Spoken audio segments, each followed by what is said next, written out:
Përshëndetje. Jemi vendosur prap para SPAK sot. Ka zhvillimin e SPAK, sepse gjatë ditës së djeshme është shkarkuar Arben Kraja nga posti i drejtorit për marrëdhëniet me jashtë, marrëdhëniet me jashtë të SPAK-ut.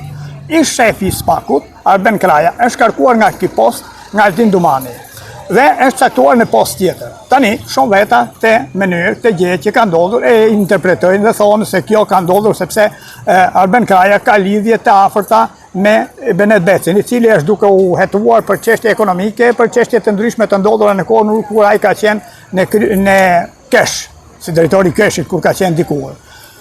Në qoftë se do isha një njeri i thjeshtë, kaq i thjeshtë, edhe kaq naiv, do e besoja këtë. Mirë po, asnjë shqiptar që e ka pak shkollë, pak ide dhe pak njohuri, nuk e beson që Arben Kraja është shkarkuar për shkak të Benet Becit.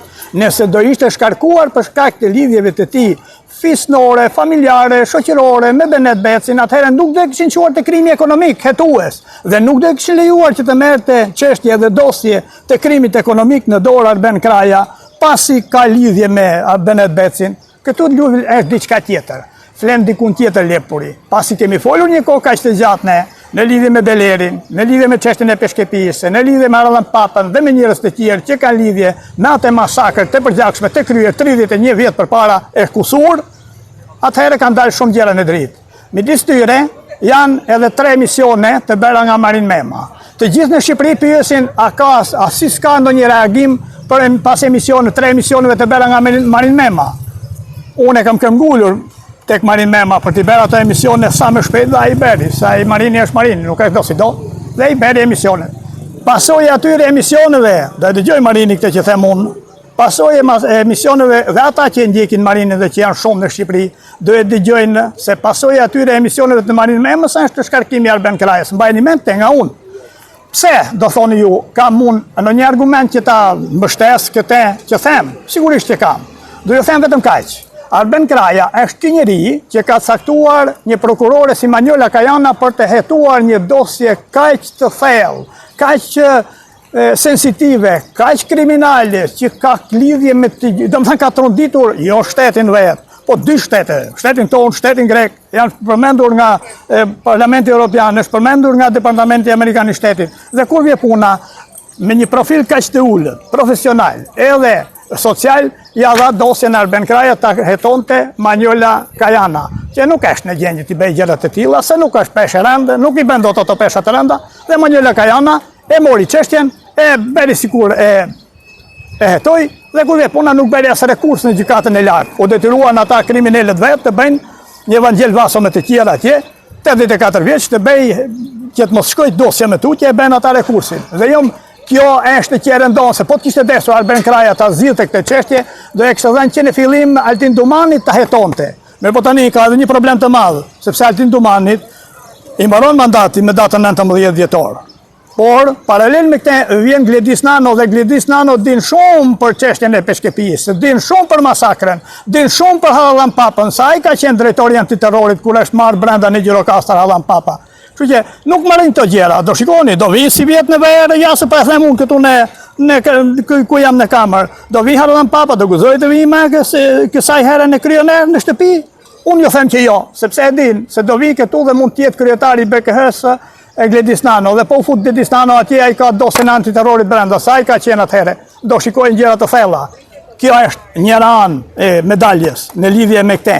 Nga ana tjetër për Manjola Kajanën, sepse pas kësaj, kur jo them unë që kjo ndodh pas emisioneve të Marin Memës, unë kam informacione, do bisedoj me Marinin pak më vonë, sigurisht që do bisedoj, do takoj me të, do sqarohem, por ka edhe diçka që do ndodh, për të bindur plotësisht ju do shikoni që brenda pak ditëve do merren masa edhe ndaj Manjola Kajanës. Edhe Manjola Kajana do kaloj, sepse kemi një pyetje që e kemi shtruar dhe jemi duke, siç shtrojmë atë për Arben Krajën, që i dha një prokurore të tillë që më vërtet s'është në gjendje të bëjë gjëra të tilla, një dosje kaq të madhe me kaq shumë peshë, qoftë emocionale, qoftë patriotike, qoftë nacionaliste. Siç themi për Arben Krajën, si ka mundësi që guxoj, që jap një prokurore të tillë një dosje me kaq peshë të madhe, Ashtu themi edhe për Manjola Kajanën. Aq sa mund të themi, se kush është Manjola, ata e din të gjithë. Ku është Manjola dhe merremi ne me te. Ajo se merr vesh që i themi ne. Manjola Kajana ka lënë pa i bërë vetëm një pyetje Alfred Belerit, atij kriminali. Atë që e përsërisin vazhdimisht, që e thotë edhe një fëmijë, kur ua them në Kosh, ua kam thënë Gjirokastër, në Shkodër ku kam vajtur, ku kam vajtur, ua kam thënë dhe ua kam përsëritur. Dhe ma thonë sa herë, si godzon, si ka mundësi një prokurore e Spakut të mos e di dhe ta nxjerrë shtija të pyetje. Cila është pyetja? Ajo që kemi thënë. Ti kishte pyetur Belerin, si ka mundësi që ti në vitin 94 shkove në kurs për hidraulik, kurse në 95 ti nuk dije gjuhën greke. Kaq më kaq e thjeshtë është.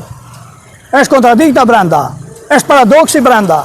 Kjo Kajana, që flen gjumë në bythë, që nuk është për prokurorit të Spakut, por kjo s'meriton as tjetër të futet të dera për pastruese.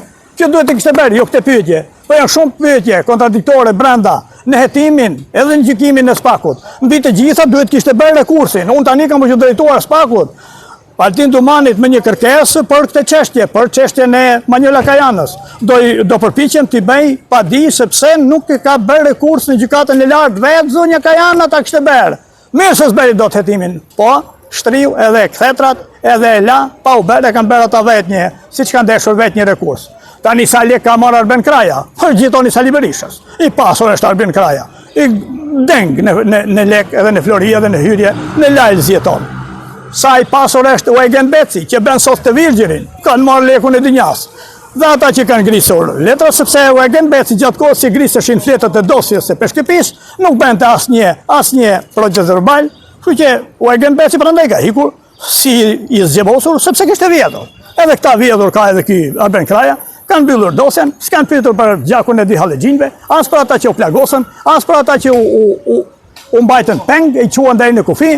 Këta maskarenje kanë bërë Shqipërinë kështu dhe në dalën neve me bukën thatë, me vuajtje dhe me ujë morar. Këta zarbot dhe zuskat që janë futur këtu brenda, disa prej tyre, dhe tani shikojmë ne që çfarë po ndodh këtu brenda. Uroj që edhe Manjola Kajanës t'i vijë ora që të largohet dhe ajo të ta shohim se çka ndodhur me tutje dhe çfarë ndikimi kanë patur ato marin emisionit që tashun bej dhe i bere. Faleminderit.